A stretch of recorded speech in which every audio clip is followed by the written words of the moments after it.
God's boundless grace has ordained this great gospel for all the world, and it's yours personally. As the Kingdom of Jesus Christ, the name above every name, presents the Gospel of the Kingdom with Pastor Apollo C. Kibuloy. And this Gospel of the Kingdom will be preached in all the world for a witness unto all nations, and then shall the end come. Matthew chapter 24, verse 14.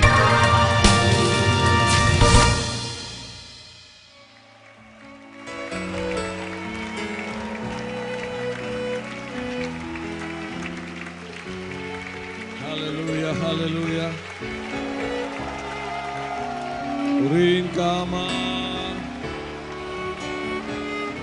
Purihin ang inyong dakilang pangalan.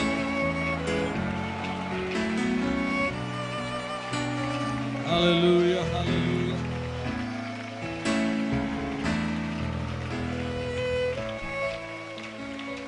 Praise your name, praise your name. Hallelujah, hallelujah, hallelujah.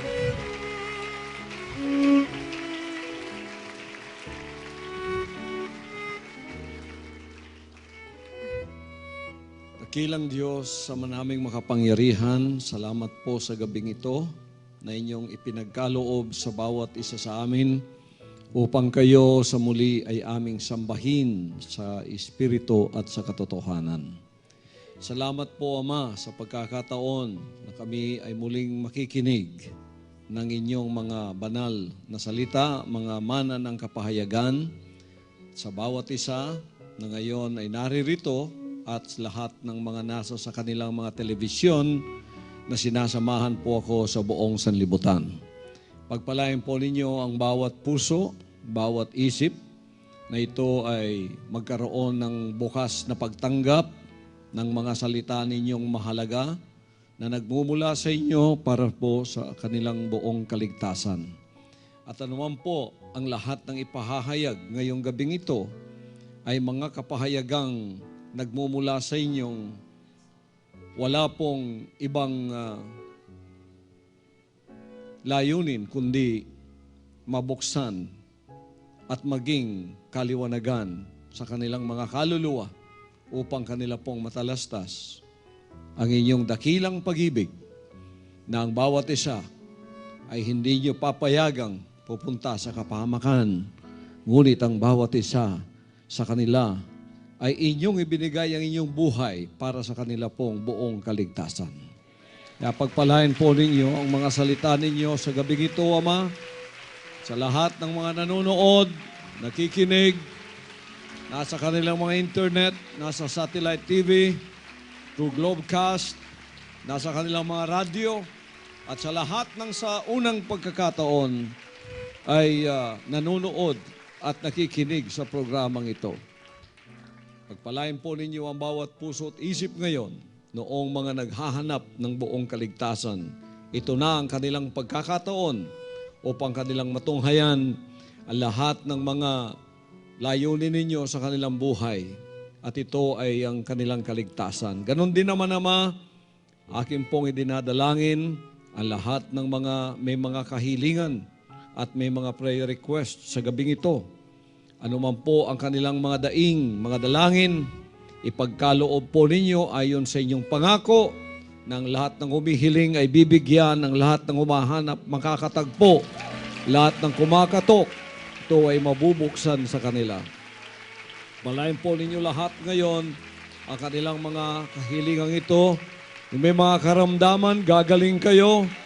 Yung may mga financial na pangangailangan, magkakaroon kayo ng pagpapala. At ang lahat ng kaliwanagan sa lahat ng mga nasa kadiliman, mapapasa inyo sa mga sandaling ito. Mga anak ng Diyos, dito at sa buong sanlibutan, sa buong Pilipinas, tanggapin ninyo ng maluwalhati ang pagpapalang dulot ng Ama sa bawat isa sa inyo. Sa pangalan ng ating makapangyarihang Ama, ang ating Panginoong Hesukristo, ang lahat ay sumigaw ng malakas na Amen. Isang malakas na clap offering. Masaya ba kayo sa gabing ito? Praise the Father. Lingunin mo ang katabi mo at sabihin mong ang pagpapala ng Ama ay mapasa iyo. Praise the Father. Hallelujah. Purihin ang Ama. Salamat sa Ama sa pinagyan niyang pagkakataon sa gabing ito na muli ay nakabalik tayo sa ating mga midweek na panambahan, Thanksgiving and Worship Presentation, at ito ay sa ating sariling wika.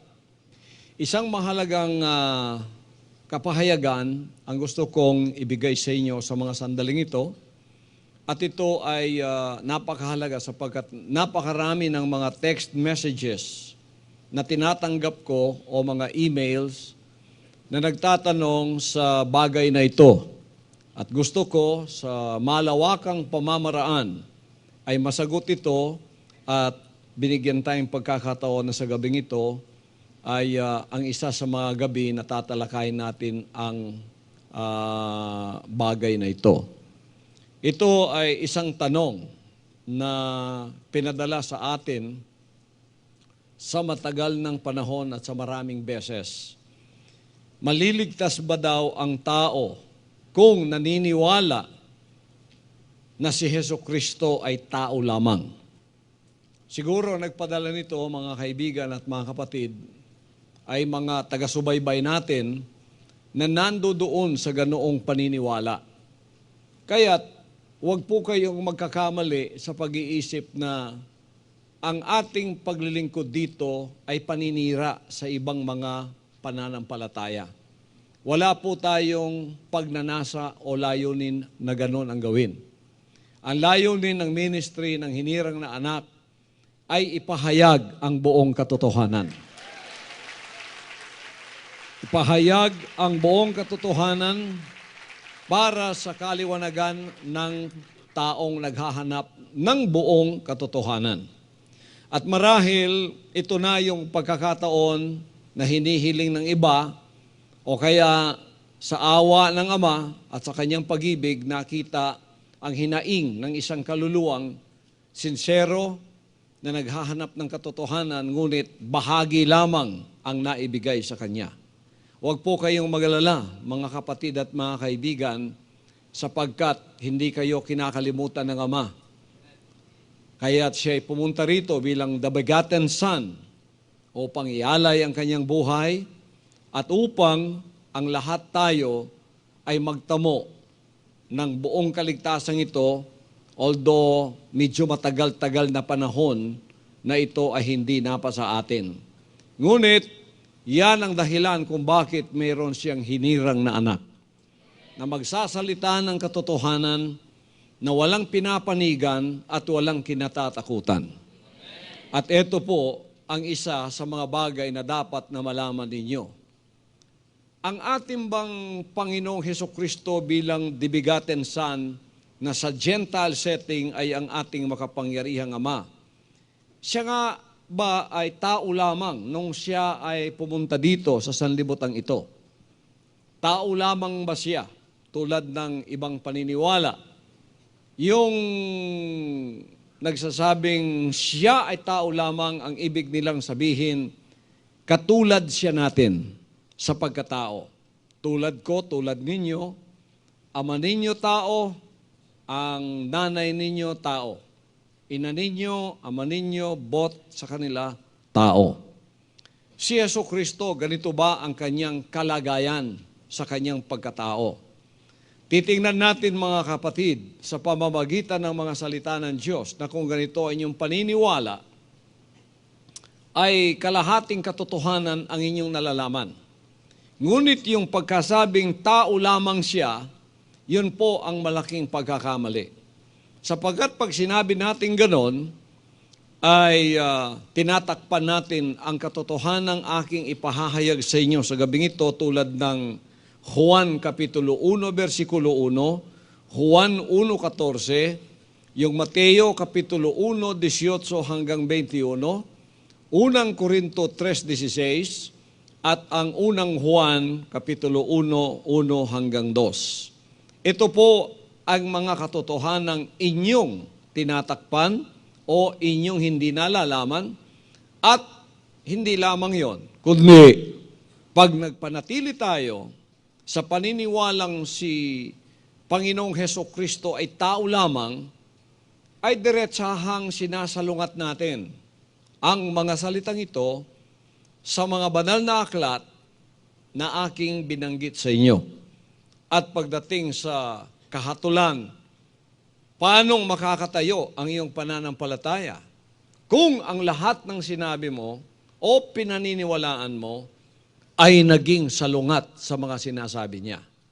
Kaya maingat tayo sa bagay na ito sapagkat nakakasaalang-alang dito ang kaligtasan ng inyong mga kaluluwa. At narito ang hinirang na anak ng Diyos, ipinadala upang tayo ay magkaroon ng buong kaliwanagan. Although hindi ko sinasakupan ang inyong mga pagpili, ngunit kung kayo ay talagang naghahanap ng kaligtasan pagkatapos ng buhay na ito, isaalang-alang ninyo ang kaluluwa ninyo at unawaing mabuti at saliksikin ang mga sinabi ng Ama dito sapagkat mahalaga ito. Ito ang hahatol sa atin. Tulad ng sinabi niya, uunahin natin, sa Juan, Kapitulo 12, versikulo 48, sa ating sariling wika, ang nagtatakwil sa akin at hindi tumatanggap sa aking sinalita, ay merong hahatol sa kanya sa huling araw. Ang mga salita kong sinalita ay siyang hahatol sa kanya sa huling araw. Ang mga salita ng Diyos na ito bubuksan isang araw at diyan tayo hahatulan. Ngayon, naniniwala ba kayo sa Juan Kapitulo 1, versikulo 1? Ito po, basahin natin. Ito ang sinasabi. Nang pasimula siya ang verbo, at ang verbo ay sumasa Diyos, at ang verbo ay Diyos. Sa Bisaya, sa sinugdanan, mauna ang pulong kauban sa Diyos, og ang pulong Diyos. Nang pasimula siya ang salita, at ang salita ay sumasa Diyos, at ang salita ay Diyos. Sa Ingles, in the beginning was the Word was with God, and the Word was God.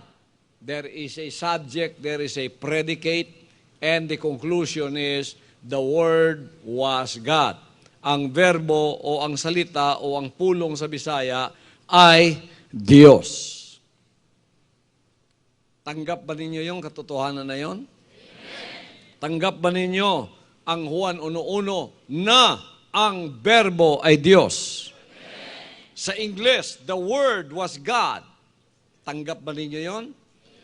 Sa Bisaya, ang pulong Diyos. Tanggap ba ninyo yon? Parang hindi yata lahat tumatanggap doon sa Juan 1:1.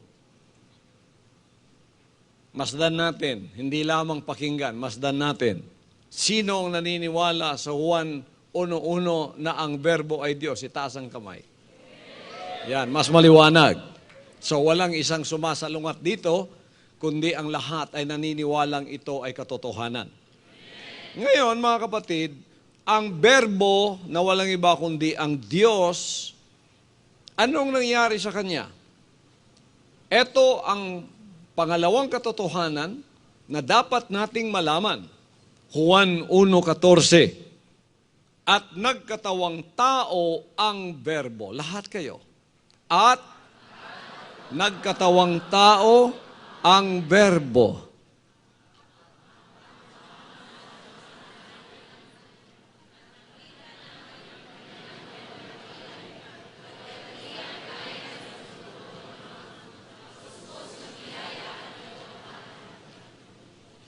At nagkatawang tao ang verbo at tumahan sa gitna natin.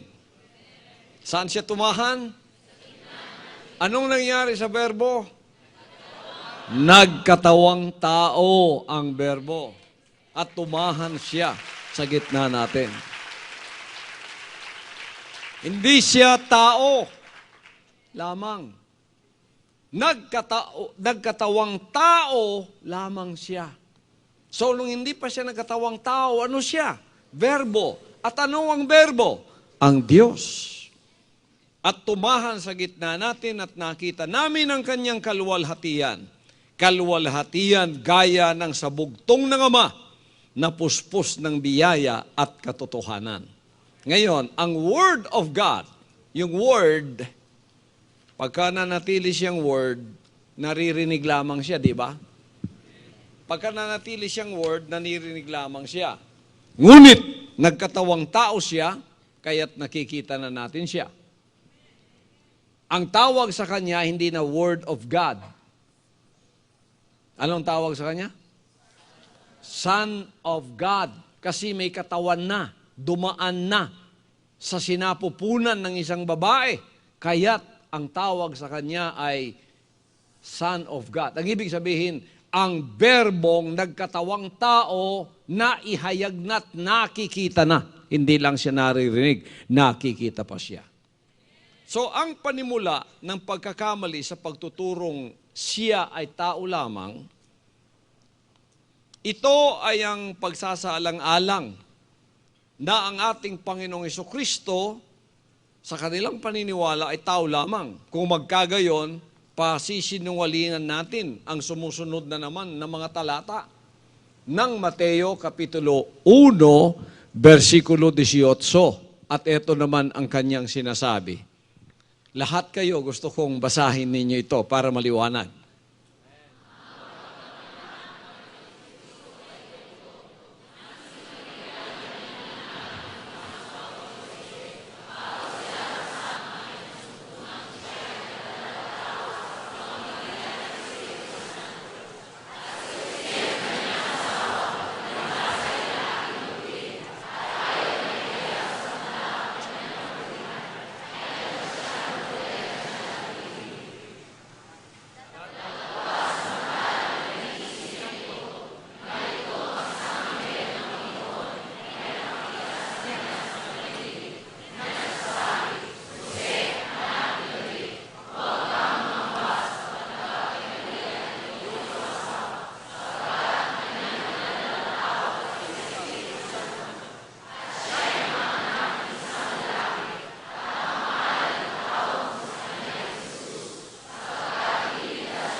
Datapwat samantalang pinag-iisip niya ito, narito ang isang anghel ng Panginoon ay napakita sa kanya sa panaginip na nagsasabi, Jose, anak ni David, huwag kang mangamba sa pagtanggap kay Maria na iyong asawa, sapagkat ang kanyang dinadalang tao ay sa Espiritu Santo. Sino pala ang ama nung nasa sinapupunan ni Maria? Nagkaroon ng problema sa isip ni Jose. Sapagkat engaged pa lang sila, engaged to be married, hindi pa sila nagsama, ay natagpuan niyang may dinadalang tao na si Maria. Sa diretsahang pagkasabi, buntis na. Kaya dahil marangal siyang tao, ayaw niyang mapahiya si Mary, sa lihim, sabi niya, hihiwalayan ko na lang siya sa lihim para hindi siya mapahiya. Ngunit, habang ito ay kanyang iniisip, ito ang nangyari. Habang kanyang iniisip ito, nagpakita ang anghel ng Panginoon kay Jose sa pamamagitan ng panaginip. At sinabi sa kanya, Jose, anak ni David, huwag kang mangamba sa pagtanggap kay Maria na iyong asawa, sapagkat hindi ka naisahan. Walang nauna sa iyo, sapagkat ang kanyang dinadalang tao ay sa Espiritu Santo. Makita ninyo mga kapatid, na ang ama noong nasa sinapupunan ni Mary ay hindi sa tao galing. Galing sa Diyos. Amen. Ang tatay noon ang Espiritu. Amen. Kaya sa Old Testament, ang Diyos ay Espiritu, di ba? Sinabi niya sa John 1:1. Ang Diyos ay Espiritu at mayroon siyang salita.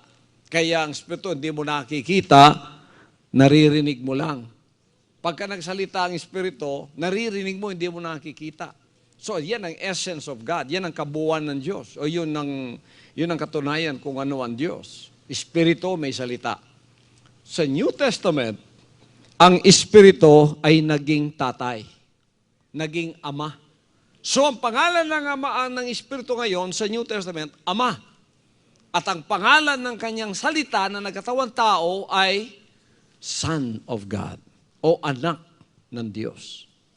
So yung tatay ng batang nasa sinapupunan ni Mary ay hindi galing sa tao, kundi galing sa Espiritu, siya ang ama nun. So sa father side, si Jesus Christ, Diyos. Sa mother side, siya ay tao. Kaya both ang tawag sa kanya, anak ng Diyos at anak ng tao. Kamukha ba natin siya at masasabi nating tao lamang? Ako hindi ko masasabing, ako masasabi niyo tao lamang. Kayo tao lamang. Pagka tatay ko tao, nanay ko tao, nanay niyo, tatay niyo tao. Tayo ang tao lamang. Si Jesucristo nating Panginoon ay hindi tao lamang. Siya ang berbo na nagkatawang tao. Maliwanag ba mga kapatid?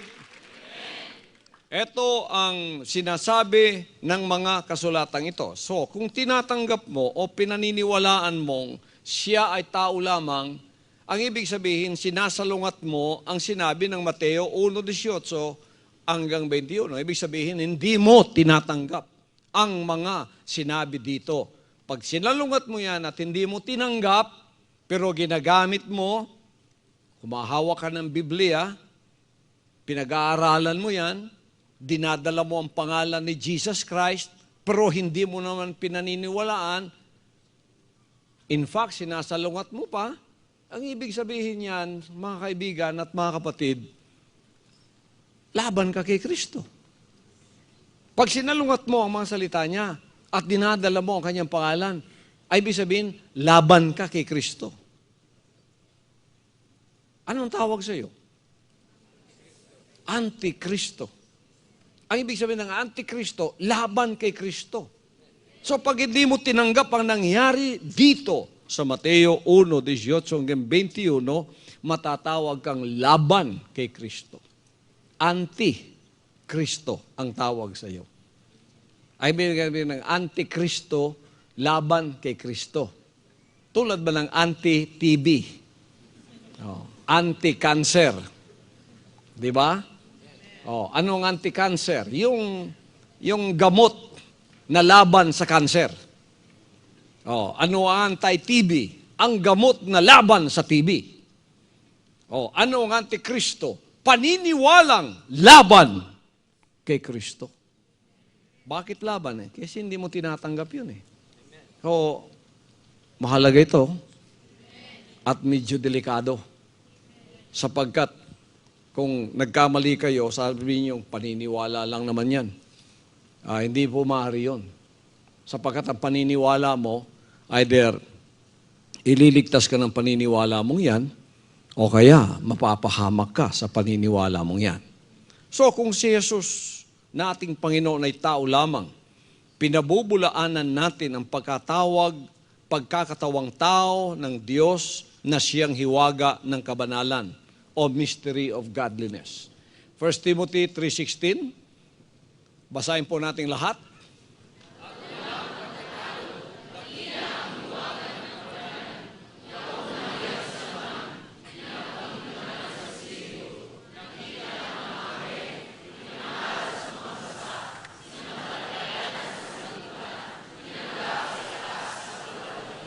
Walang pagtatalo, dakila ang hiwaga ng kabanalan, ang Diyos, yaong nahayag sa laman. Yung nahayag sa laman, sino yon? Ang verbo na nahayag sa laman. Sino ang verbo? Ang Diyos. Sa English, great is the mystery, for without controversy, great is the mystery of godliness, God was manifest in the flesh. Ang Diyos, nahayag sa laman. Kasi ang Diyos at ang Espiritu ay isa, ang Espiritu at ang salita niya ay iisa rin sila. Ako, naririnig ba ninyo ang boses ko? Bakit naunawaan ninyo ako? Sapagat may salita ako. Kahit nandito ako, hindi naman ako kumikibo. Maunawaan ba ninyo kung anong sinasabi ko? Di ba? Pero dahil may salita ako, nauunawaan ninyo ako. Ngayon, tanong ko sa inyo mga kapatid, ako at ang aking salita, iilan? Ang salita ko pwedeng ilagay sa DVD, pwedeng ilagay sa CD, pwedeng ilagay sa tape, pwedeng ilagay ko sa sulat, sa papel. Padadala ko sa inyo ang email, may pirma ako doon, pag binasa ninyo yon, para kayong nasa harap ko. Ngayon, ang salita ng Ama ay hindi niya nilagay sa DVD. Hindi niya nilagay sa tape, sa CD, hindi niya nilagay sa sulat lamang. Ang kanyang salita ngayon, inilagay niya sa taong buhay. Amen. Si Jesus Christ ngayon yan, lumalakad. Siya ang salita ng Diyos. Nangungusap siya. So every word of God that comes from the mouth of Jesus Christ, yun ang berbo. Yun ang salita ng Diyos. Hindi mo lang naririnig ngayon, nakikita mo pa siya, nahihipo mo pa siya, natatanganan mo pa siya, napagmamasdan mo pa siya. Kaya, paniwala ba kayo doon mga kapatid? Pag naniwala kayo doon, kakampi kayo ng banal na aklat at ng katotohanan sapagkat sinabi ng unang Juan, Kapitulo 1, 1-2. Ito naman ang kanyang sinasabi. Lahat po tayo ay ating basahin.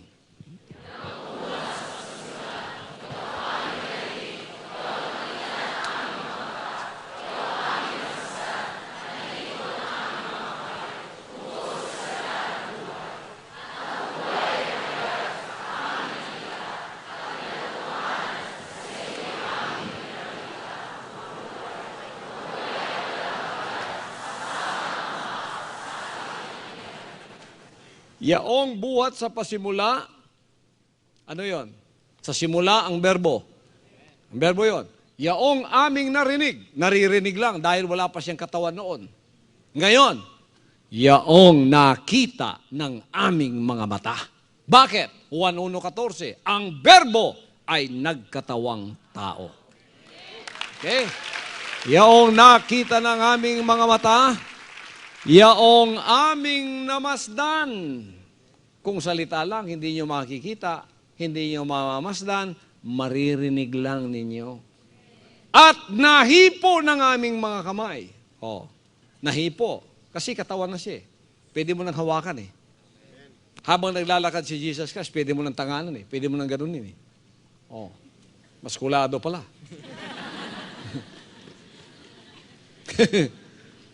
Nahipo ng aming mga kamay. Sino yun? Tungkol sa salita ng buhay. The Word is life.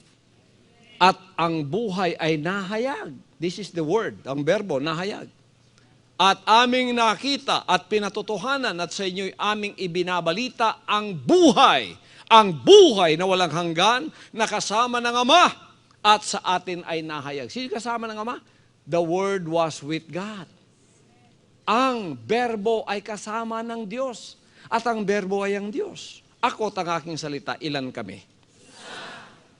Huwag ninyo sabihin, 2 kami. Yung naririnig ninyo ngayon at itong nagsasalita dito, ilan kami?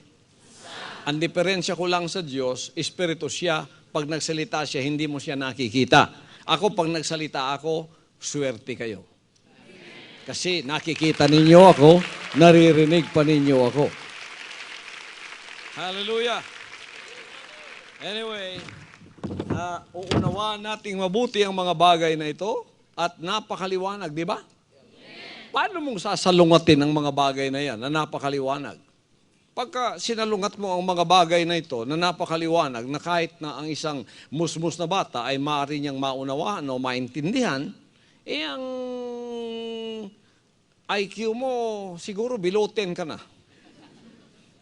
Masyado nang mababa ang IQ mo pagka yan ay tinanggihan mo pa.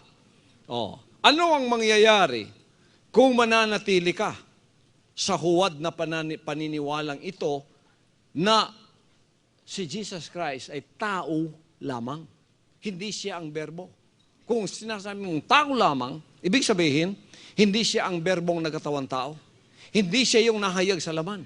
At hindi siya yung pinatotohanan sa unang Juan 1:1 hanggang 2. Anong mangyayari sa iyo? Ang huwad na doktrina at bulaang pagtuturong ito ay mapanlinlang at nagpapakilala ng ibang Jesus Christ. Ibang Kristo yon. So, matatawag na false Christ ang napaniwalaan mo. At ito ay mahalaga na maituwid natin sapagkat napakarami po ng mga kaluluwang umaasa sa akin. Kaya tinitext nila ako, Pastor, wag mo na lang sabihin ang pangalan ko para hindi ako mapahamak sa mga kasamahan ko ngayon. Bakit? Saan ka ba? Nandito ako sa kanilang dito ako nagtatrabaho. Pero nakikinig ako sa iyo. Marami kami nakikinig dito sa amin. Pero mga kapatid, umaasa sa akin ang mga kaluluwa nila na hindi ko itatago ang katotohanan ito. Paano ako makakatulog ngayon kung aking itatago ito dahil ako'y natatakot?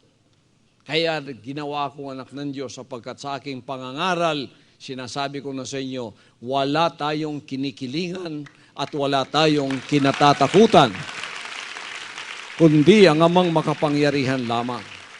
Dapat bang tanggapin ang mensaheng siya ay tao lamang na ikinakaila ang John 1:1, John 1:14, Matthew 1:18-21, 1 John 1:1 and 2, at saka 1 Timothy 3:16? Pagka ikinaila mo yan, dapat bang tanggapin ang huwad na pananampalatayang ito o ang pananampalatayang hindi naniniwala sa mga binanggit kong mga talata ng banal na kasulatan? At kung ito ay ating itatakwil at hindi panghahawakan ng katotohanan at magpapatuloy tayo sa kulang o huwad na pananampalataya, ano ang kababagsakan natin?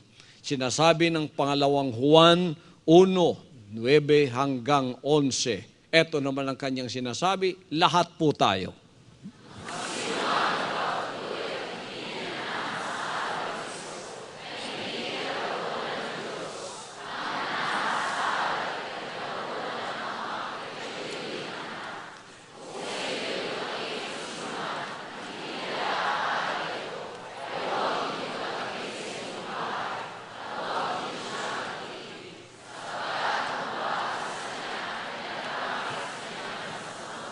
Maliwanag ba ang warning, mga kapatid? Ang sino mang nagpapatuloy at hindi nananahan sa aral ni Kristo, etong mga sinabi ko sa inyo, mga aral ng ating Panginoon yan, ay hindi kinaroroonan ng Diyos.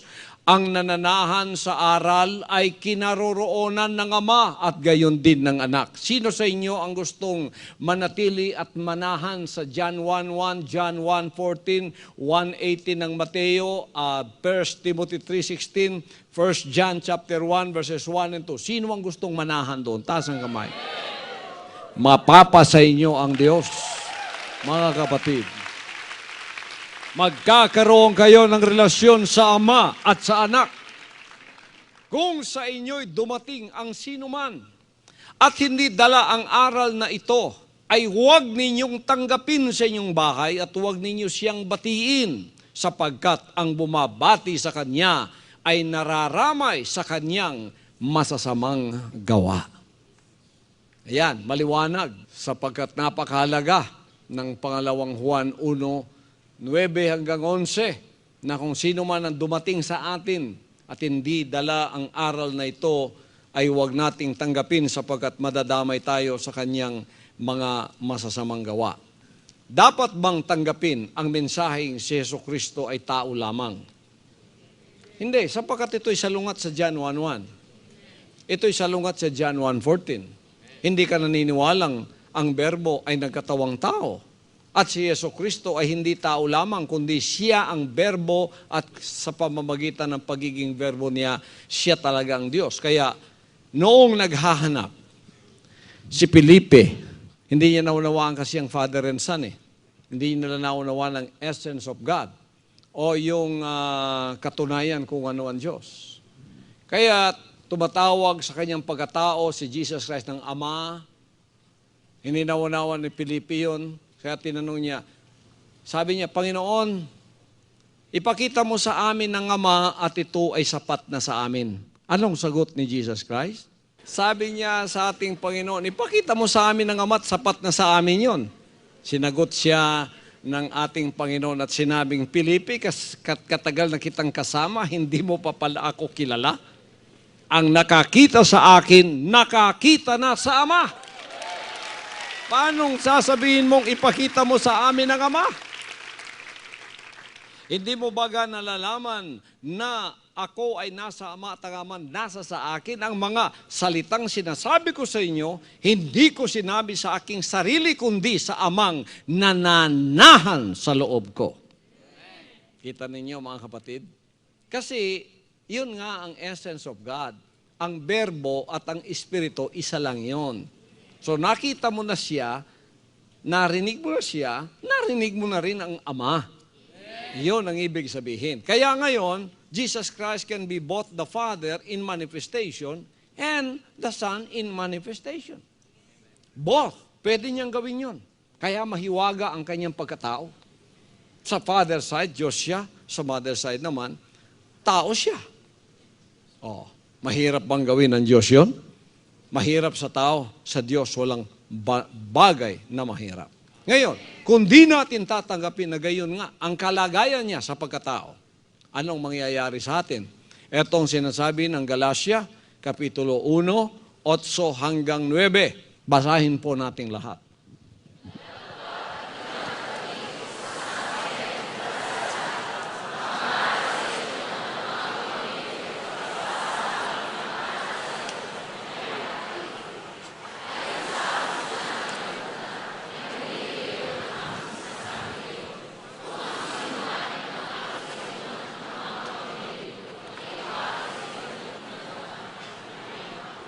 Datapwat kahimat kami o isang anghel, kahit anghel siya na mula sa langit, mangaral sa inyo ng anumang ebanghelyo na iba sa aming ipinangaral sa inyo ay matakwil, sabi ng mga apostol. Si Juan ba ay apostol? Si Juan na nagsabi ng John 1:1, apostol ba siya? Apostol siya.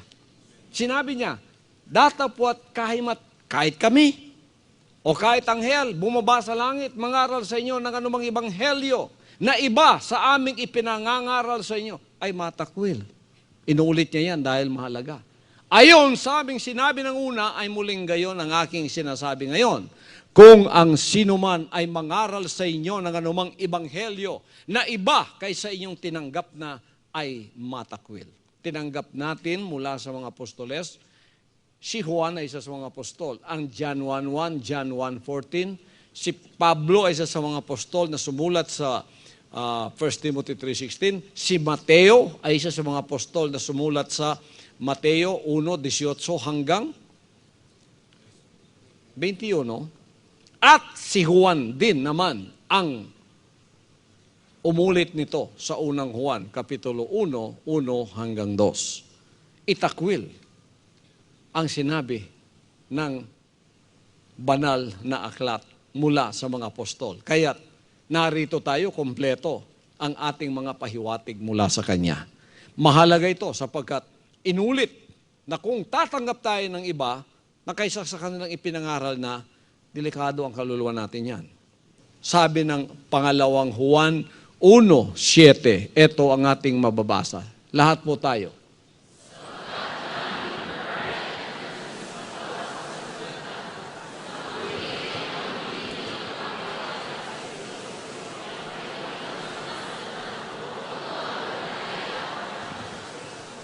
Self-explanatory po yan, mga kapatid at mga kaibigan. Hindi ko na dapat pang i-explain, pero sa ganun man, uulitin natin.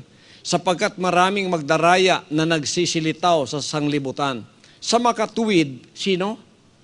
Ay ang mga hindi na nagpapahayag na si Kristo ay naparitong nasa laman.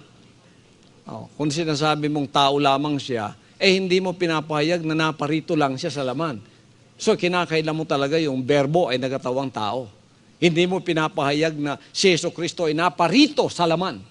Ang berbo ay naparito sa laman at nagkatawang tao. Sapagkat sinabi mong tao lamang siya, ibig sabihin, sumibol lang siyang tulad natin. Mula kay Jose yan, mula kay Maria. Ngayon, kung susundin ko ang argumento na si Kristo ay tao lamang, hahanapin natin ngayon kung sino ang tatay niya. Sapagkat kinailan mo na ng Diyos ang tatay niya. Sinabi mong tao lamang siya. Ngayon, hahanapin natin ang tatay niya. Si Jose, nagtaas na ng kamay, hindi ako. Sinabi niyo siya, don't look at me, it's not me. Hindi ako yun. Sino ngayon hanapin natin? Si Riba, siguradong tataas ng kamay ito. Walang aangkin ngayon kung sino ang tatay niya sa laman. O paano kang lulusot ngayon? Kung impeachment trial pa ito, kompleto na ako ng ebidensya. Paano kang lulusot ngayon? Di ka na makakalusot ngayon. Kung ako pa si Miriam, sasabihin ko, wow!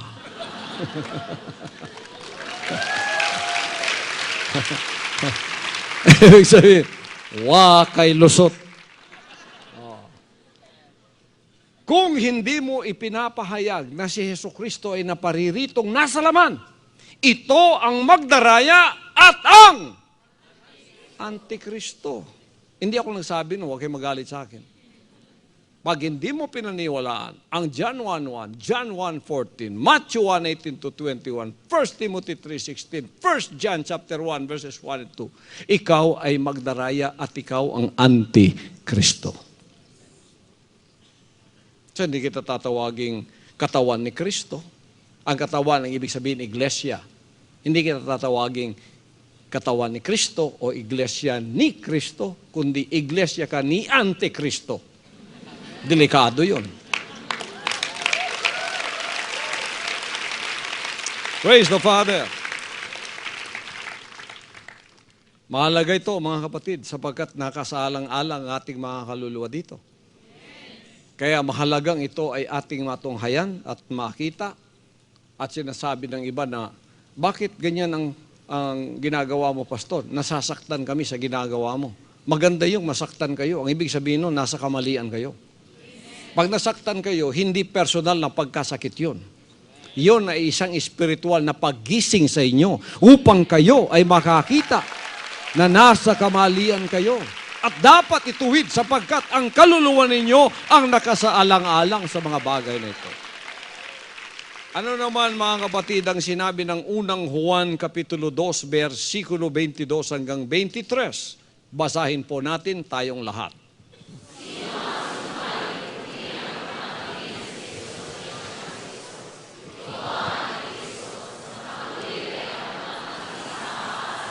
Pero ninyo yan, bago tayo magpatuloy, kung tinatanggi mo ang ama at anak, ikaw ang Antikristo. Tinatanggi mo ang ama na siya ang tatay. Yung Espiritu, siyang tatay ng anak. Tinatanggi mo rin ngayon si Jesucristo, yung berbong nagkatawang tao. So, ibig sabihin, tao lamang siyang katulad natin. Hindi siya yung berbong naging anak. Naangaman niya yung Espiritu. Ayon sa John 1:1, John 1:14, at Matthew 1:18-21. Kung tinatanggi mo yon, sinungaling ka. Sino ang sinungaling kundi ang tumatanggi na si Jesus ay isang Kristo? Ito ang Antikristo sa mga tuwid ay ang tumatanggi sa ama at sa anak. Biro mo'y tinatanggi mo na yon. Pag sinabi mong tao lamang siya, tinatanggi mo ng John 1:1. Tinatanggi mo ng John 1:14. Itinatanggi mo na ang Matthew 1:18-21. At iba pang mga ipinahayag ng banal na aklat. Verse 23, please, tayong lahat.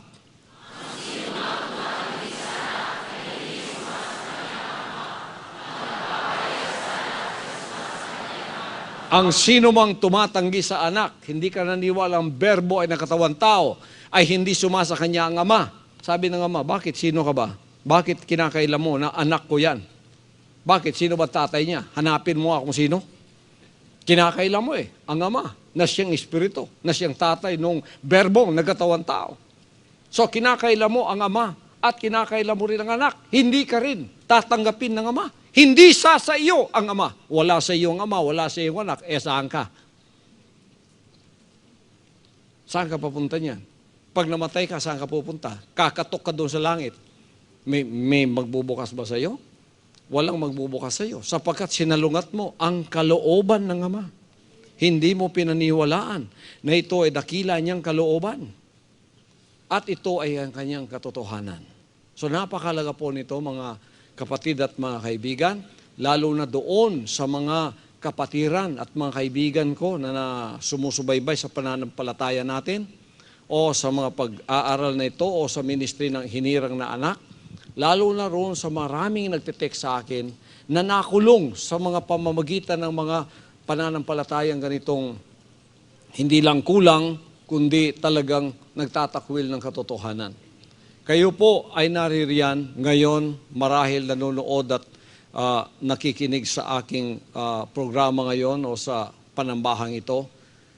Mahal po kayo ng Ama sapagkat ang mga bagay na ito ay pinapahayag sa maliwanagang kapamaraanan upang kayo ay magising sa inyong pagkalugmok, sa inyong paniniwalang kayo ay ligtas. Yun pala, pag namulat ang mata ninyo sa katulan, isa kayo sa mga itatakwil at sasabihin, sino kayo? Hindi ko kayo kilala, kayong mga gumagawa ng katampalasanan. Anong sinabi niya? Sa unang Juan Kapitulo 4, versikulo 2 hanggang 3. Ito naman po ating mababasa. Lahat po tayo.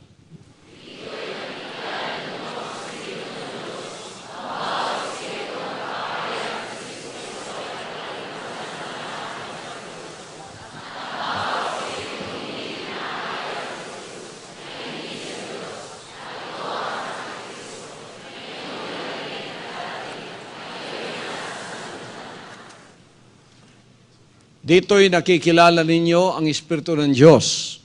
Ang bawat Espiritong nagpapahayag na si Jesucristo, He is the Word, ay naparitong nasa laman ay sa Diyos.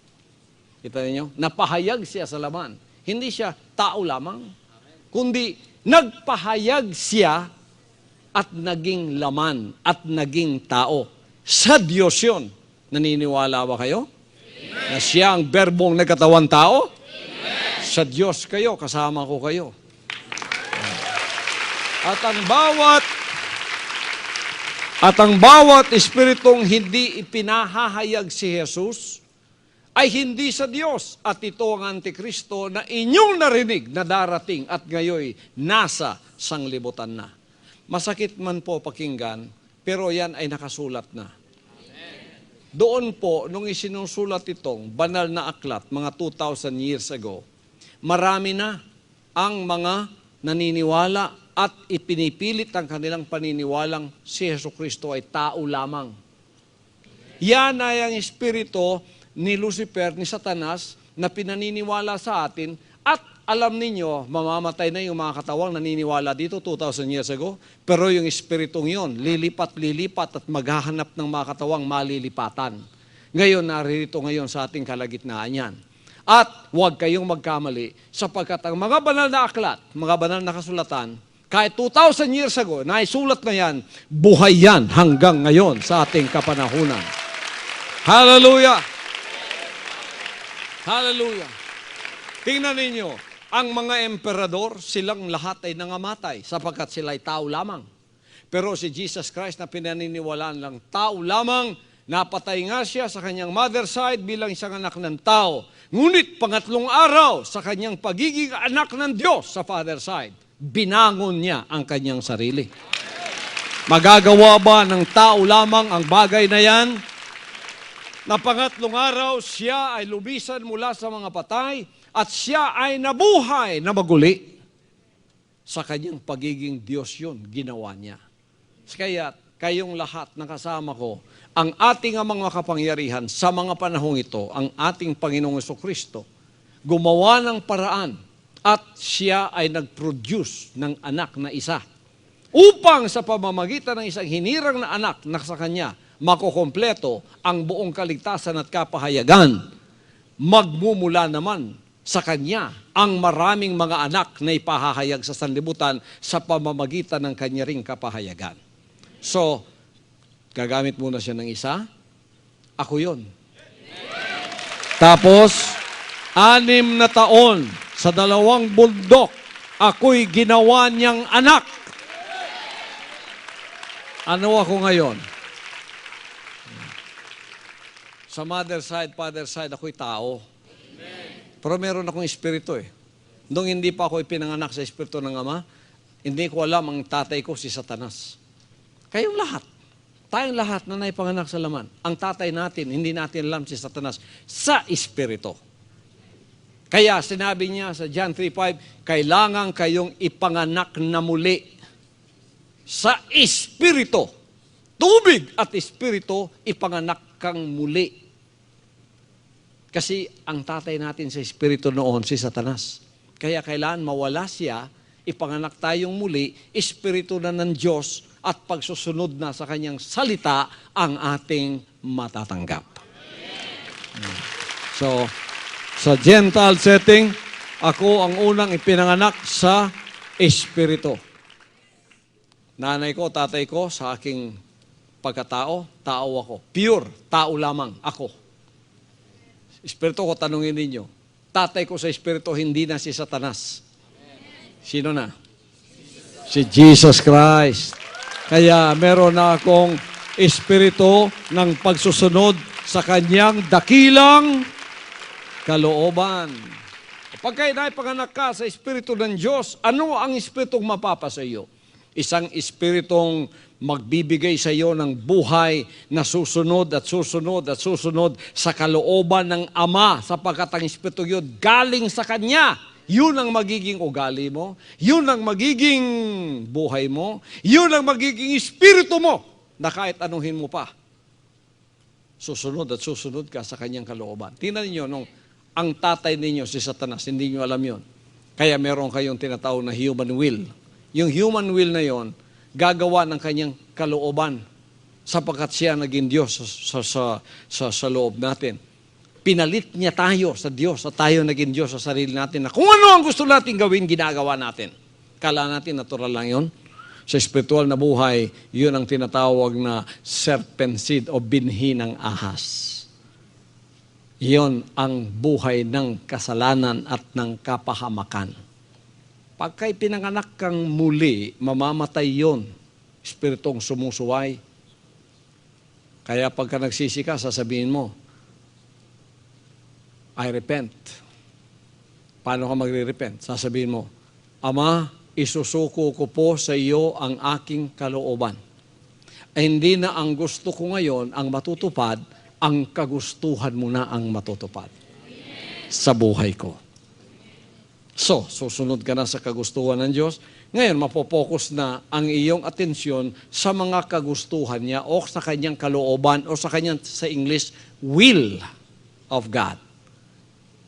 Maunawaan mo na ngayon ang mga banal na aklat, kasulatan, sapagkat yan ang will of God.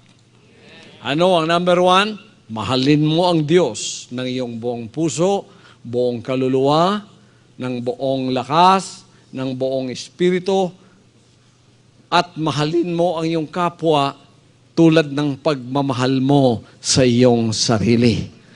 Lumampas pa nga yan eh. Sinabi niya, mahalin mo ang kaaway mo. Gumawa ka ng mabuti doon sa umalipusta sa iyo at mga umuusig sa iyo. Idalangin mo ang lahat ng sa iyo ay umaalipusta. Magagawa mo na ba yon?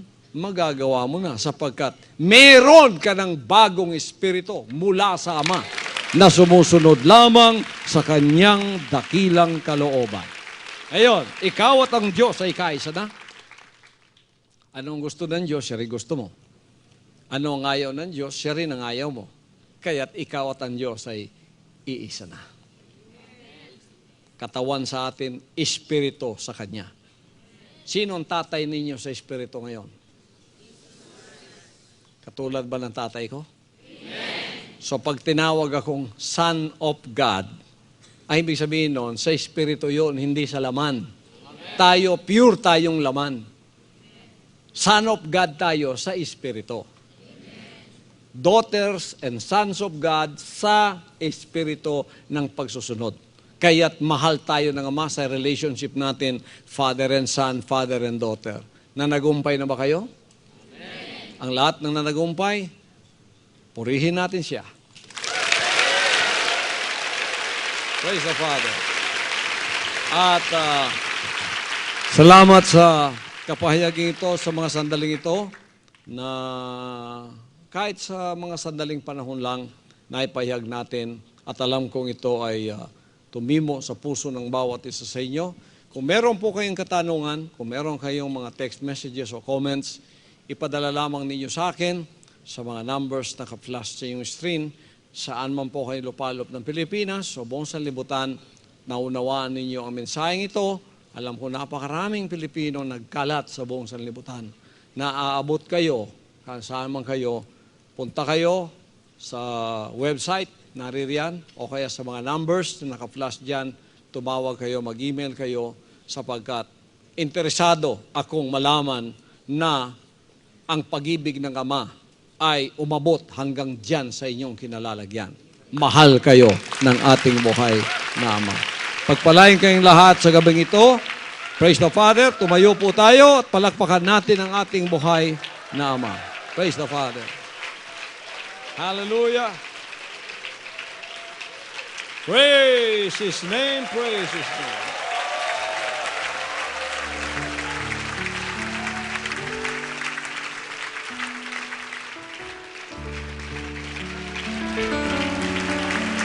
Amang makapangyarihan, salamat po sa inyong dakilang kalooban sa gabing ito, sa mga sandaling ito ng aming mga pagtitipon sa Thanksgiving, pagpapasalamat at pagpupuri sa inyo sa gabing ito. Pagpalain po ninyo ang mga salitang tumimo sa kanilang mga puso.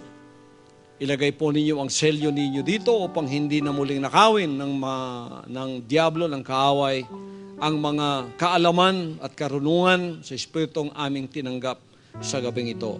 Pagpalain po ninyo ang lahat sa kanila na may prayer request ngayon. Ano man yung kahilingan ninyo, ito'y sinagot na ng Ama sa gabing ito. Isang milagro ng kasagutan pasa sa inyo. Hallelujah! May sakit ka, magaling ka na. Lahat ng may sakit, magaling na kayo. Tanggapin niyo ang kagalingan.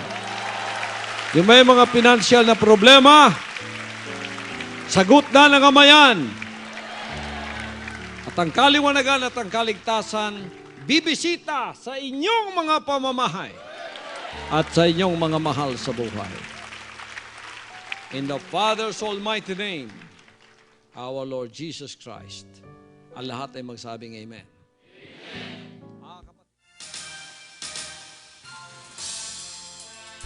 For more information on the Gospel of the Kingdom, email us at gospel@kingdomofjesuschrist.org or visit our website at www.kingdomofjesuschrist.org.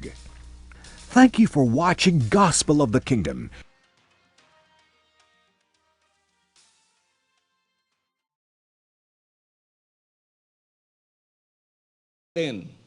Ang mga salitang ito sa mga banal na aklat na aking binanggit sa inyo.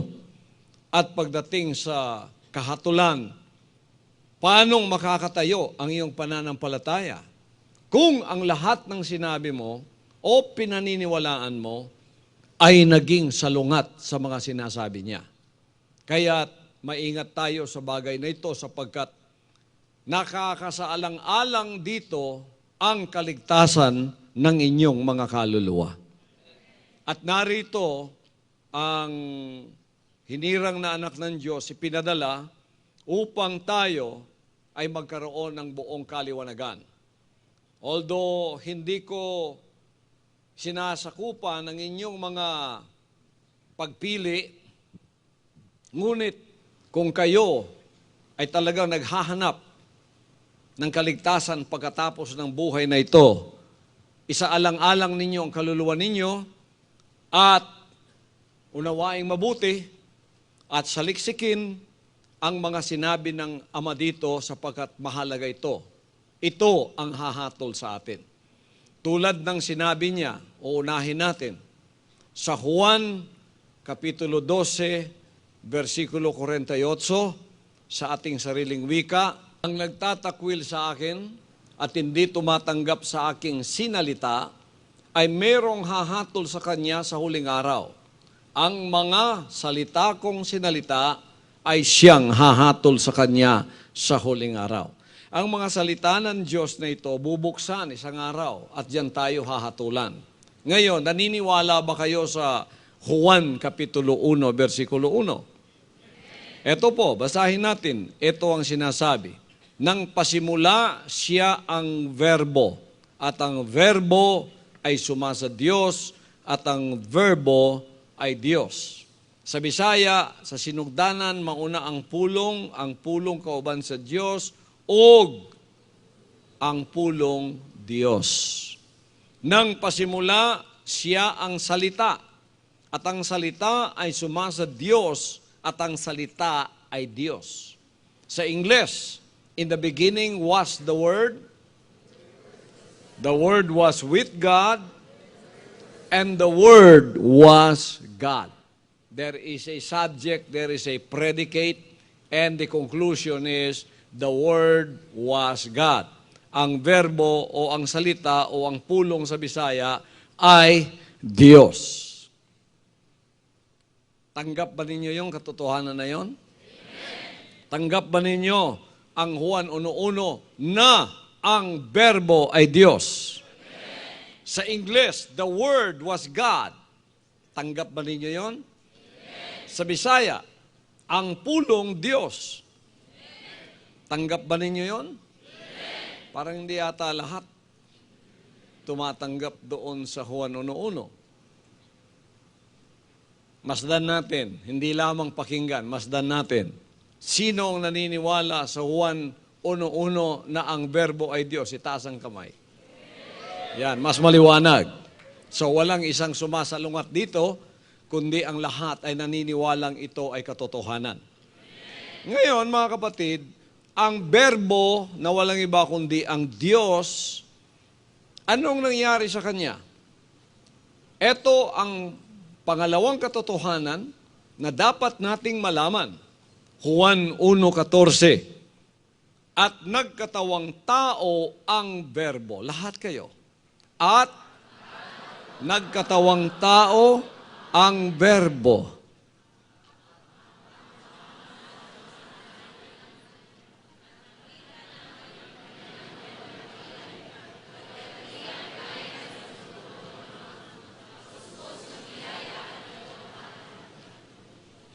At nagkatawang tao ang verbo at tumahan sa gitna natin. Saan siya tumahan?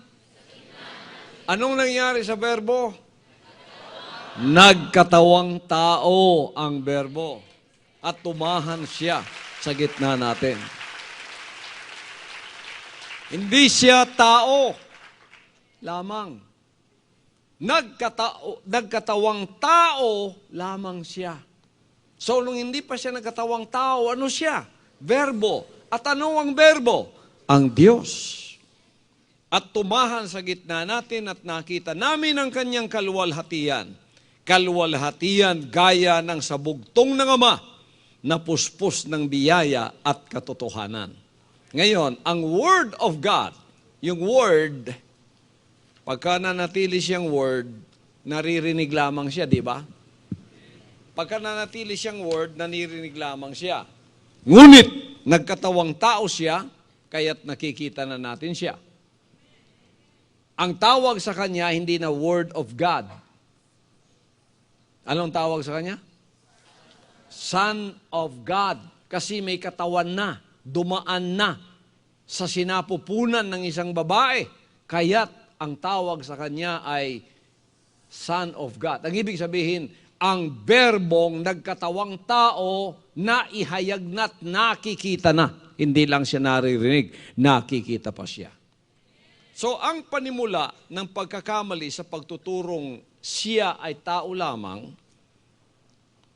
ito ay ang pagsasaalang-alang na ang ating Panginoong Hesukristo sa kanilang paniniwala ay tao lamang. Kung magkagayon, pasisinungalingan natin ang sumusunod na naman na mga talata ng Mateo Kapitulo 1, versikulo 18. At ito naman ang kanyang sinasabi. Lahat kayo gusto kong basahin ninyo ito para maliwanag.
Datapwat samantalang pinag-iisip niya ito, narito ang isang anghel ng Panginoon ay napakita sa kanya sa panaginip na nagsasabi, Jose, anak ni David, huwag kang mangamba sa pagtanggap kay Maria na iyong asawa, sapagkat ang kanyang dinadalang tao ay sa Espiritu Santo.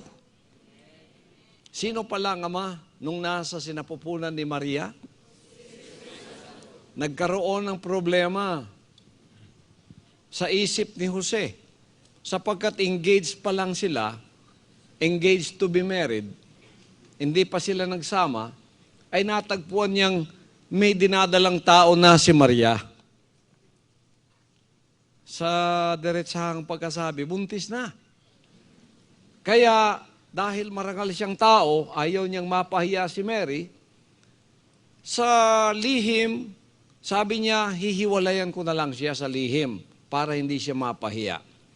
Ngunit habang ito ay kanyang iniisip, ito ang nangyari. Habang kanyang iniisip ito, nagpakita ang anghel ng Panginoon kay Jose sa pamamagitan ng panaginip. At sinabi sa kanya, Jose, anak ni David, huwag kang mangamba sa pagtanggap kay Maria na iyong asawa sapagkat hindi ka naisahan. Walang nauna sa iyo, sapagkat ang kanyang dinadalang tao ay sa Espiritu Santo. Makita ninyo mga kapatid, na ang ama noong nasa sinapupunan ni Mary ay hindi sa tao galing. Galing sa Diyos. Amen. Ang tatay noon ang Espiritu. Kaya sa Old Testament, ang Diyos ay Espiritu, di ba? Sinabi niya sa John 1:1. Ang Diyos ay Espiritu at mayroon siyang salita. Kaya ang Espiritu hindi mo nakikita, naririnig mo lang.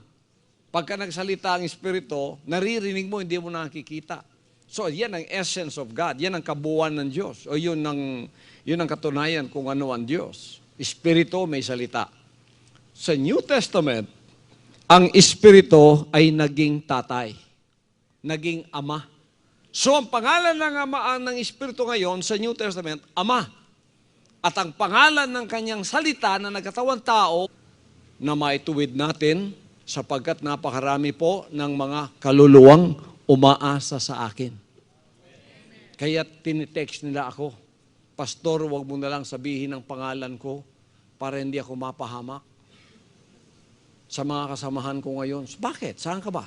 Nandito ako sa kanilang, dito ako nagtatrabaho. Pero nakikinig ako sa iyo. Marami kami nakikinig dito sa amin.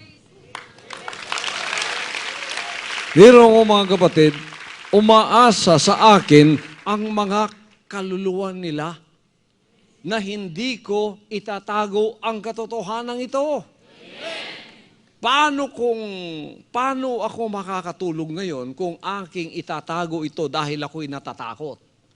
Kaya ginawa akong anak ng Diyos sapagkat sa aking pangangaral, sinasabi ko na sa inyo, wala tayong kinikilingan at wala tayong kinatatakutan, kundi ang amang makapangyarihan lamang.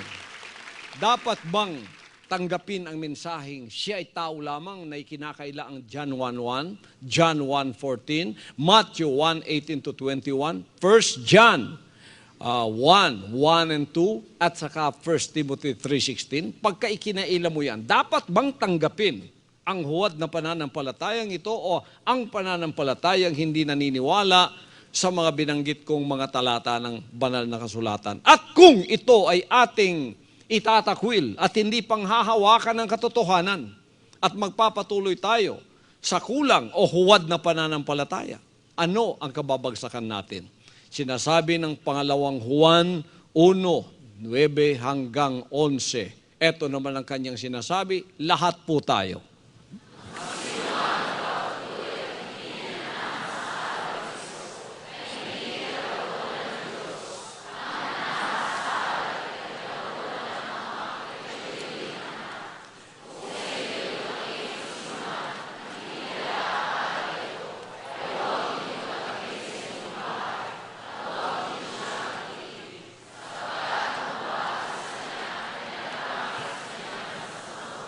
Maliwanag ba ang warning, mga kapatid?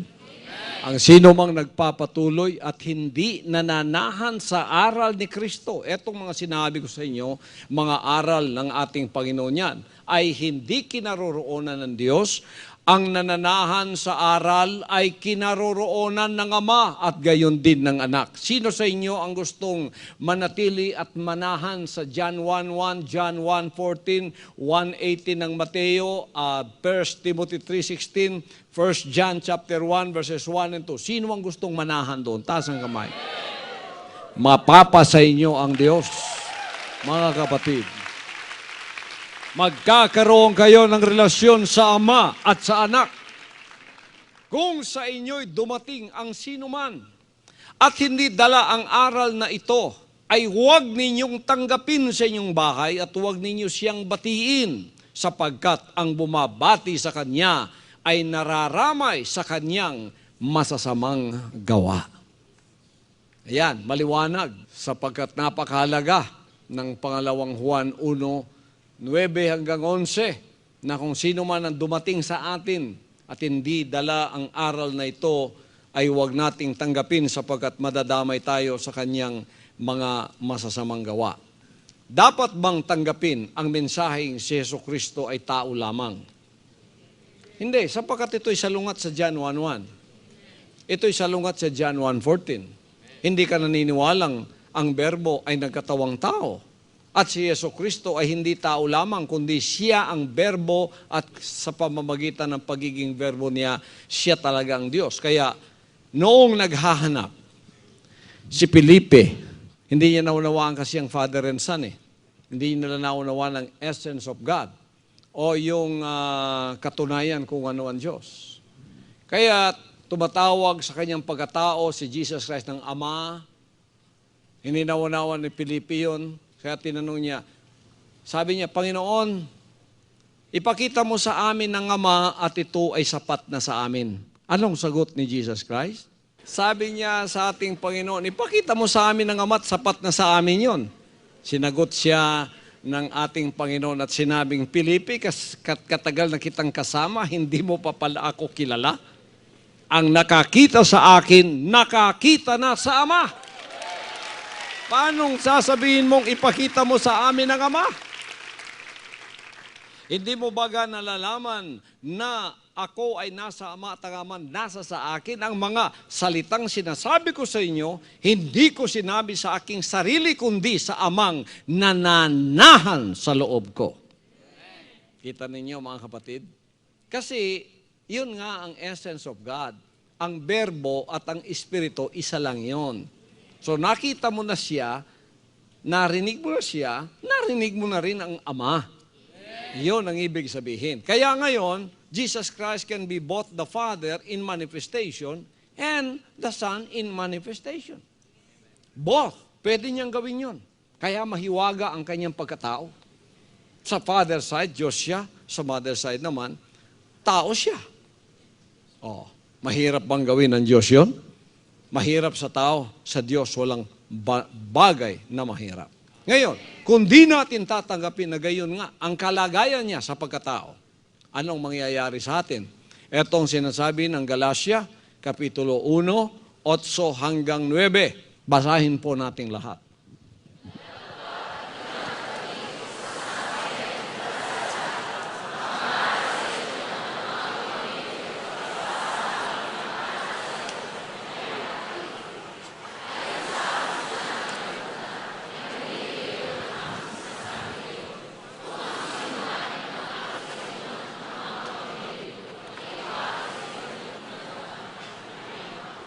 Datapwat kahimat kami o isang anghel, kahit anghel siya na mula sa langit, mangaral sa inyo ng anumang ebanghelyo na iba sa aming ipinangaral sa inyo ay matakwil, sabi ng mga apostol. Si Juan ba ay apostol? Si Juan na nagsabi ng John 1:1, apostol ba siya? Apostol siya. Sinabi niya, datapwat kahimat, kahit kami, o kahit anghel, bumaba sa langit, mangaral sa inyo ng anumang ebanghelyo na iba sa aming ipinangangaral sa inyo ay matakwil. Inuulit niya yan dahil mahalaga. Ayon sa aming sinabi ng una ay muling gayon ang aking sinasabi ngayon. Kung ang sinuman ay mangaral sa inyo ng anumang ebanghelyo na iba kaysa inyong tinanggap na ay matakwil. Tinanggap natin mula sa mga apostoles, si Juan ay isa sa mga apostol. Ang John 1:1, John 1:14, si Pablo ay isa sa mga apostol na sumulat sa 1 Timothy 3:16. Si Mateo ay isa sa mga apostol na sumulat sa Mateo 1:18 hanggang 21. At si Juan din naman ang umulit nito sa unang Juan, Kapitulo 1:1 hanggang 2. Itakwil ang sinabi ng banal na aklat mula sa mga apostol. Kaya narito tayo kompleto ang ating mga pahiwatig mula sa Kanya. Mahalaga ito sapagkat inulit na kung tatanggap tayo ng iba na kaysa sa kanilang ipinangaral na, delikado ang kaluluwa natin yan. Sabi ng pangalawang Juan 1:7, ito ang ating mababasa. Lahat po tayo.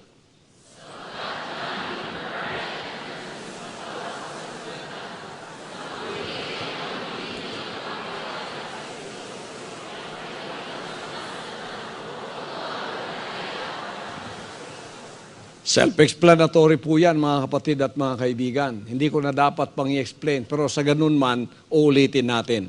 Sapagkat maraming magdaraya na nagsisilitaw sa sanglibutan. Sa makatuwid, sino? Ay ang mga hindi na nagpapahayag na si Kristo ay naparitong nasa laman. Kung sinasabi mong tao lamang siya, hindi mo pinapahayag na naparito lang siya sa laman. So, kinakailan mo talaga yung berbo ay nagatawang tao. Hindi mo pinapahayag na si Kristo ay naparito sa laman. Ang berbo ay naparito sa laman at nagatawang tao. Sapagkat sinabi mong tao lamang siya, ibig sabihin, sumibol lang siyang tulad natin. Mula kay Jose yan, mula kay Maria. Ngayon, kung susundin ko ang argumento na si Kristo ay tao lamang, hahanapin natin ngayon kung sino ang tatay niya.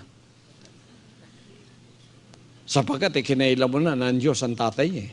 Sinabi mong tao lamang siya. Ngayon, hahanapin natin ang tatay niya. Si Jose, nagtaas na ng kamay, hindi ako. Sinabi niyo siya, don't look at me, it's not me. Hindi ako yun. Sino ngayon hahanapin natin? Si Riba, siguradong tataas ng kamay ito. Walang aangkin ngayon kung sino ang tatay niya sa laman. O paano kang lulusot ngayon? Kung impeachment trial pa ito, kompleto na ako ng ebidensya. Paano kang lulusot ngayon? Di ka na makakalusot ngayon. Kung ako pa si Miriam, sasabihin ko, wow!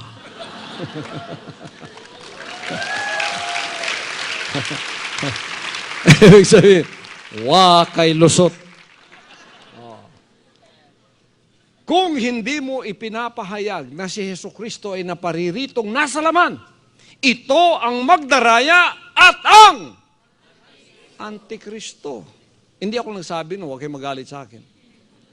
Pag hindi mo pinaniwalaan ang John 1:1, John 1:14, Matthew 1:18 to 21, 1 Timothy 3:16, 1 John chapter 1 verses 1 and 2, ikaw ay magdaraya at ikaw ang Antikristo. So hindi kita tatawaging katawan ni Kristo. Ang katawan ang ibig sabihin iglesia. Hindi kita tatawaging katawan ni Kristo o iglesia ni Kristo, kundi iglesia ka ni Antikristo. Delikado yun. Praise the Father. Mahalaga ito, mga kapatid, sapagkat nakasalang-alang ang ating mga kaluluwa dito. Kaya mahalagang ito ay ating matunghayan at makita. At sinasabi ng iba na, bakit ganyan ang ginagawa mo, pastor? Nasasaktan kami sa ginagawa mo. Maganda yung masaktan kayo. Ang ibig sabihin nun, nasa kamalian kayo. Pag nasaktan kayo, hindi personal na pagkasakit yun. Yun ay isang espiritual na paggising sa inyo upang kayo ay makakita na nasa kamalian kayo. At dapat ituwid sapagkat ang kaluluwa ninyo ang nakasaalang-alang sa mga bagay na ito. Ano naman mga kapatid ang sinabi ng unang Juan Kapitulo 2, versikulo 22 hanggang 23? Basahin po natin tayong lahat.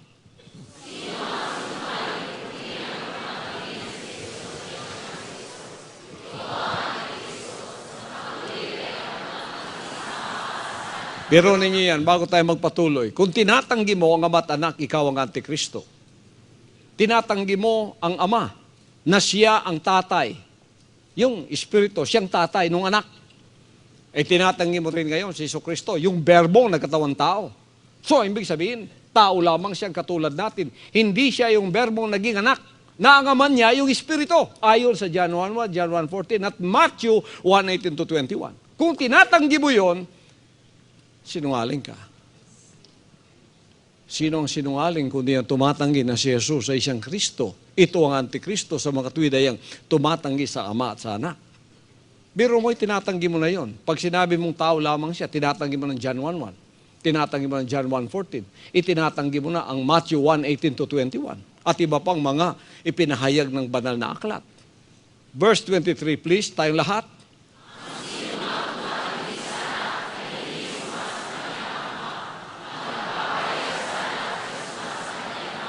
Ang sino mang tumatanggi sa anak, hindi ka naniwala ang berbo ay nakatawang tao, ay hindi sumasa kanya ang ama.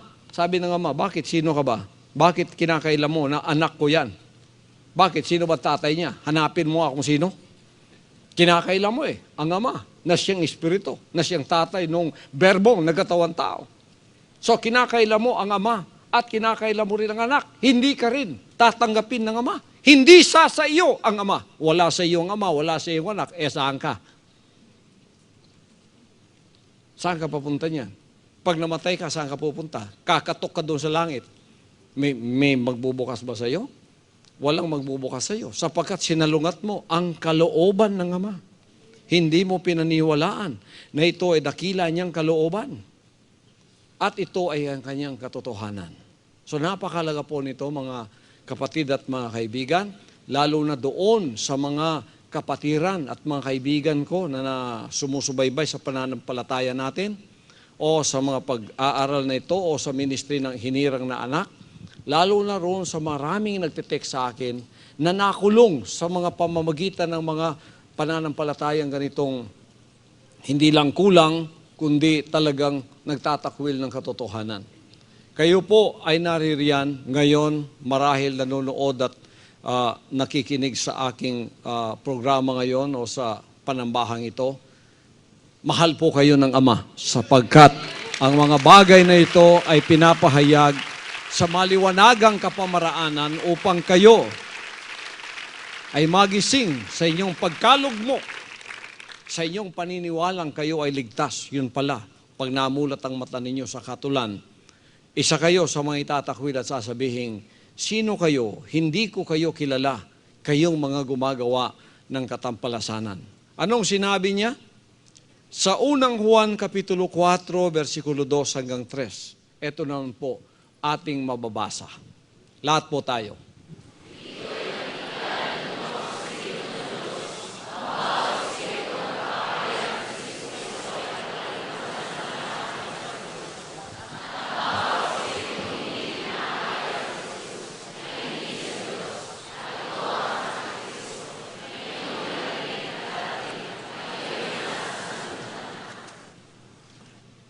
Dito'y nakikilala ninyo ang Espiritu ng Diyos. Ang bawat Espiritong nagpapahayag na si Jesucristo, He is the Word, ay naparitong nasa laman ay sa Diyos. Kita ninyo? Napahayag siya sa laman. Hindi siya tao lamang, kundi nagpahayag siya at naging laman at naging tao. Sa Diyos yun. Naniniwala ba kayo? Amen. Na siya ang berbong nagkatawang tao? Sa Diyos kayo, kasama ko kayo.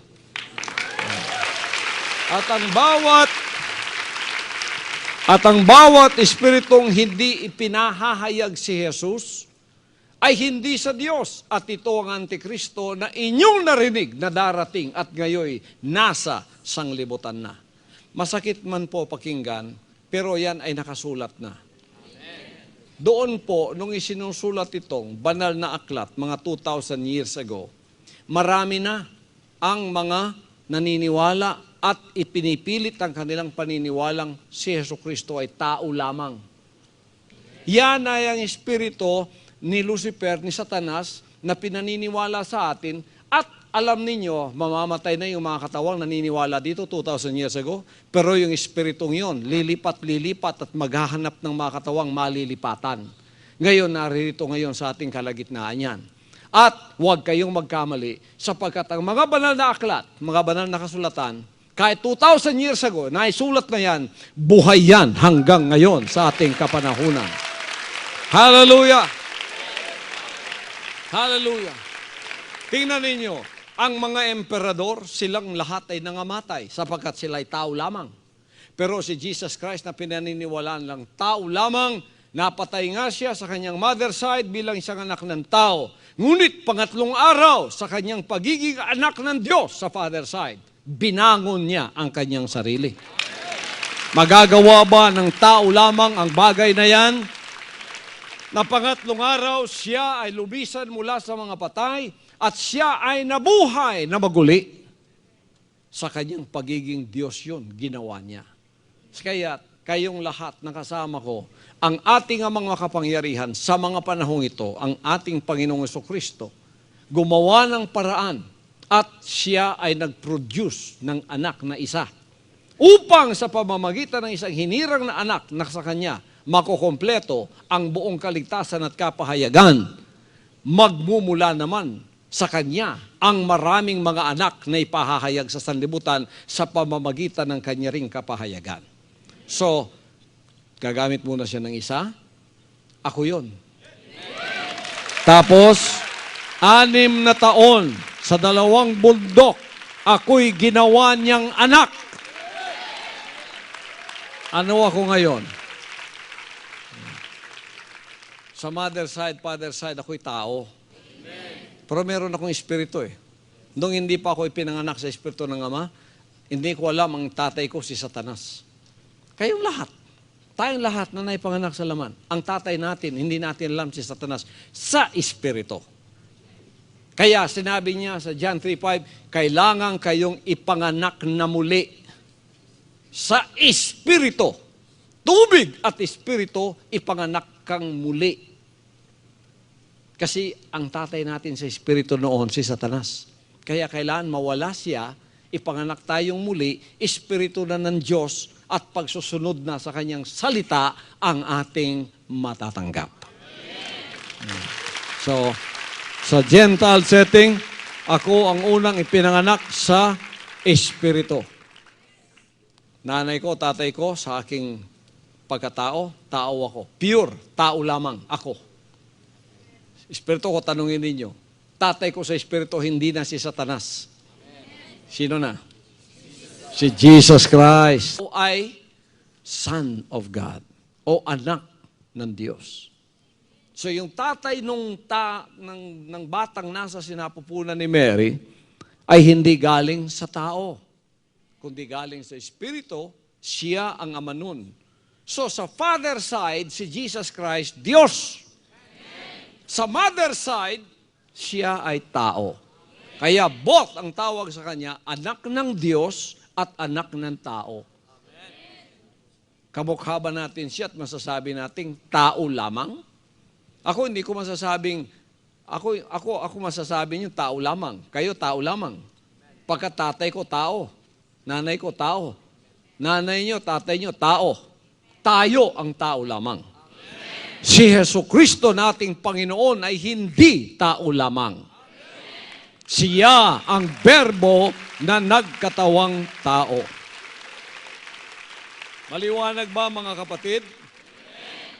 Ito ang sinasabi ng mga kasulatang ito. So, kung tinatanggap mo o pinaniniwalaan mong siya ay tao lamang, ang ibig sabihin, sinasalungat mo ang sinabi ng Mateo 1:18 hanggang 21. Ibig sabihin, hindi mo tinatanggap ang mga sinabi dito.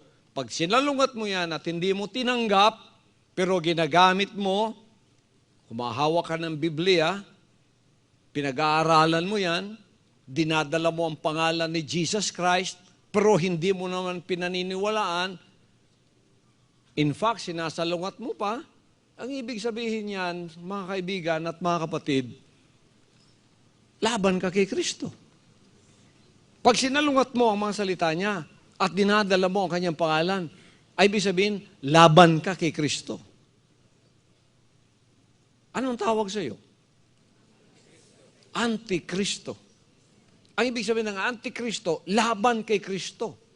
So pag hindi mo tinanggap ang nangyari dito sa Mateo 1:18 hanggang 21, matatawag kang laban kay Kristo. Antikristo ang tawag sa iyo. Ay ibig ng Antikristo, laban kay Kristo. Tulad ba ng anti-TB? Anti-cancer. Di ba? Anong anti-cancer? Yung gamot na laban sa cancer. Ano ang anti-TB? Ang gamot na laban sa TB. Ano ang antikristo? Paniniwalang laban kay Kristo. Bakit laban? Kasi hindi mo tinatanggap yun . Mahalaga ito at medyo delikado. Sapagkat kung nagkamali kayo, sabi niyo, paniniwala lang naman yan. Hindi po maaari yun. Sapagkat ang paniniwala mo, either ililigtas ka ng paniniwala mong yan, o kaya mapapahamak ka sa paniniwala mong yan. So kung si Jesus na ating Panginoon ay tao lamang, pinabubulaanan natin ang pagkakatawang tao ng Diyos na siyang hiwaga ng kabanalan o mystery of godliness. 1 Timothy 3:16, basahin po natin lahat.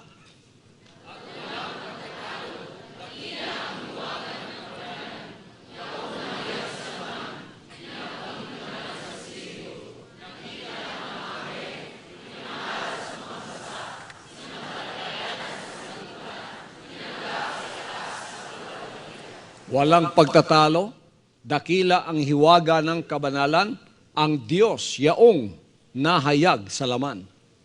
Yung nahayag sa laman, sino yon? Ang verbo na nahayag sa laman. Sino ang verbo? Ang Diyos. Sa English, great is the mystery, for without controversy, great is the mystery of godliness, God was manifest in the flesh. Ang Diyos nahayag sa laman. Kasi ang Diyos at ang Espiritu ay isa, ang Espiritu at ang salita niya ay iisa rin sila. Ako, naririnig ba ninyo ang boses ko? Bakit naunawaan ninyo ako? Sapagkat may salita ako. Kahit nandito ako, hindi naman ako kumikibo. Maunawaan ba ninyo kung anong sinasabi ko? Di ba? Pero dahil may salita ako, nauunawaan ninyo ako. Ngayon, tanong ko sa inyo mga kapatid, ako at ang aking salita iilan? Ang salita ko pwedeng ilagay sa DVD, pwedeng ilagay sa CD, pwedeng ilagay sa tape, pwedeng ilagay ko sa sulat, sa papel. Padadala ko sa inyo ang email, may pirma ako doon, pag binasa ninyo yon, para kayong nasa harap ko. Ngayon, ang salita ng Ama ay hindi niya nilagay sa DVD. Hindi niya nilagay sa tape, sa CD, hindi niya nilagay sa sulat lamang. Ang kanyang salita ngayon, inilagay niya sa taong buhay. Amen. Si Jesus Christ ngayon yan, lumalakad. Siya ang salita ng Diyos. Nangungusap siya. So every word of God that comes from the mouth of Jesus Christ, yun ang berbo. Yun ang salita ng Diyos. Hindi mo lang naririnig ngayon, nakikita mo pa siya, nahihipo mo pa siya, natatanganan mo pa siya, napagmamasdan mo pa siya.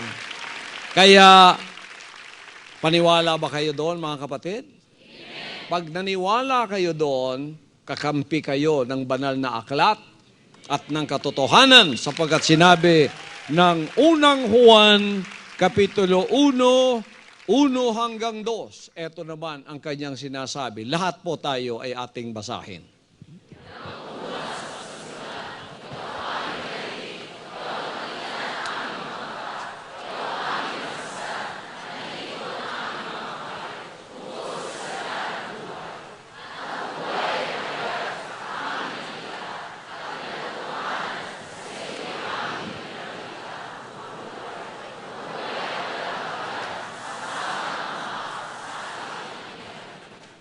Yaong buhat sa pasimula, ano yon?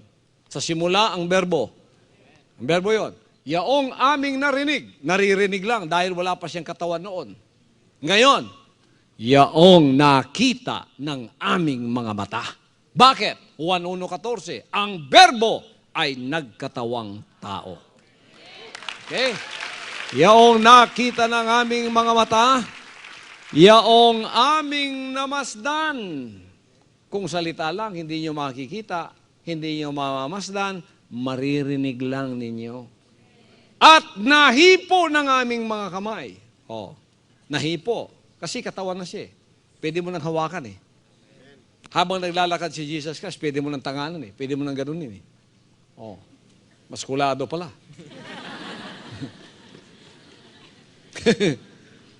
Nahipo ng aming mga kamay. Sino yun? Tungkol sa salita ng buhay. The word is life. At ang buhay ay nahayag. This is the word, ang berbo, nahayag. At aming nakita at pinatotohanan at sa inyo'y aming ibinabalita ang buhay na walang hanggan, na kasama ng Ama at sa atin ay nahayag. Sino kasama ng Ama? The Word was with God.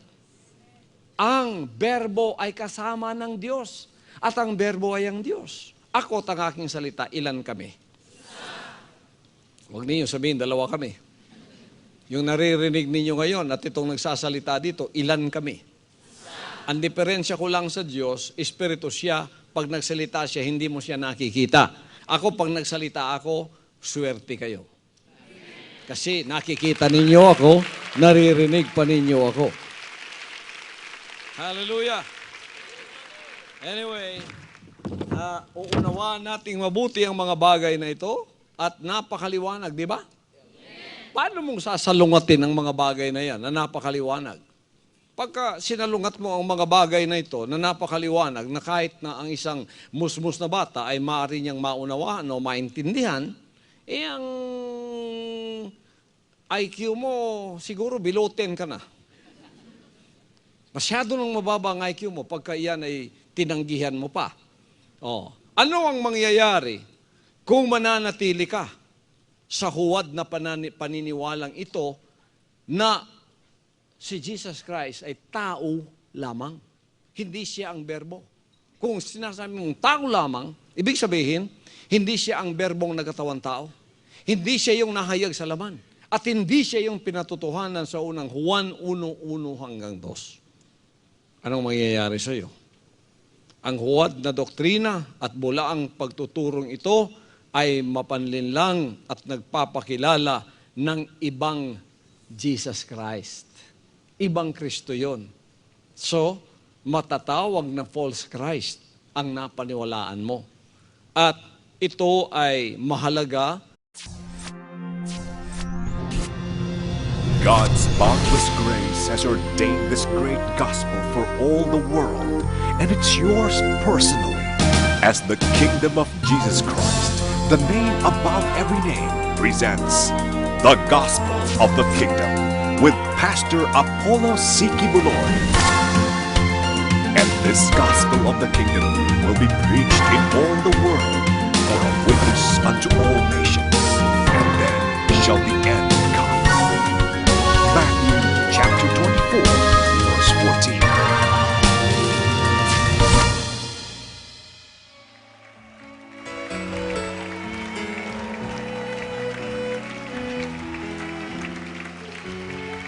Hallelujah, hallelujah.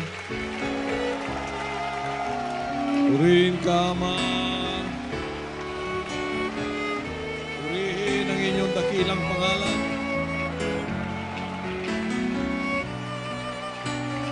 Hallelujah, hallelujah.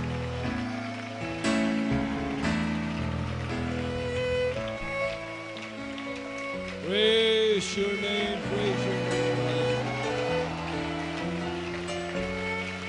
Hallelujah, hallelujah, hallelujah.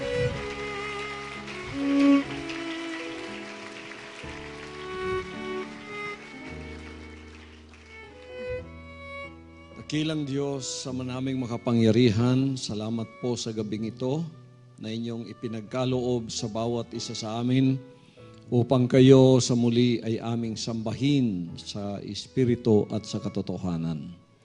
Salamat po, Ama, sa pagkakataon na kami ay muling makikinig ng inyong mga banal na salita, mga mana ng kapahayagan sa bawat isa na ngayon ay naririto at lahat ng mga nasa sa kanilang mga telebisyon na sinasamahan po ako sa buong sanlibutan. Pagpalain po ninyo ang bawat puso, bawat isip na ito ay magkaroon ng bukas na pagtanggap ng mga salita ninyong mahalaga na nagmumula sa inyo para po sa kanilang buong kaligtasan. At anuman po ang lahat ng ipahahayag ngayong gabing ito ay mga kapahayagang nagmumula sa inyong wala pong ibang layunin kundi mabuksan at maging kaliwanagan sa kanilang mga kaluluwa upang kanila pong matalastas ang inyong dakilang pag-ibig na ang bawat isa ay hindi nyo papayagang pupunta sa kapahamakan, ngunit ang bawat isa sa kanila ay inyong ibinigay ang inyong buhay para sa kanila pong buong kaligtasan. Kaya pagpalain po ninyo ang mga salita ninyo sa gabing ito, Ama, sa lahat ng mga nanonood, nakikinig, nasa kanilang mga internet, nasa satellite TV, through Globecast, nasa kanilang mga radyo, at sa lahat ng sa unang pagkakataon ay nanonood at nakikinig sa programang ito. Pagpalain po ninyo ang bawat puso at isip ngayon noong mga naghahanap ng buong kaligtasan. Ito na ang kanilang pagkakataon upang kanilang matunghayan ang lahat ng mga layunin ninyo sa kanilang buhay. At ito ay ang kanilang kaligtasan. Ganon din naman, Ama, akin pong idinadalangin ang lahat ng may mga kahilingan at may mga prayer request sa gabing ito. Ano man po ang kanilang mga daing, mga dalangin, ipagkaloob po ninyo ayon sa inyong pangako ng lahat ng humihiling ay bibigyan, ng lahat ng humahanap makakatagpo, lahat ng kumakatok, ito ay mabubuksan sa kanila. Malayan po ninyo lahat ngayon ang kanilang mga kahilingang ito. Yung may mga karamdaman, gagaling kayo. Yung may mga pinansyal na pangangailangan, magkakaroon kayo ng pagpapala. At ang lahat ng kaliwanagan sa lahat ng mga nasa kadiliman, mapapasa inyo sa mga sandaling ito.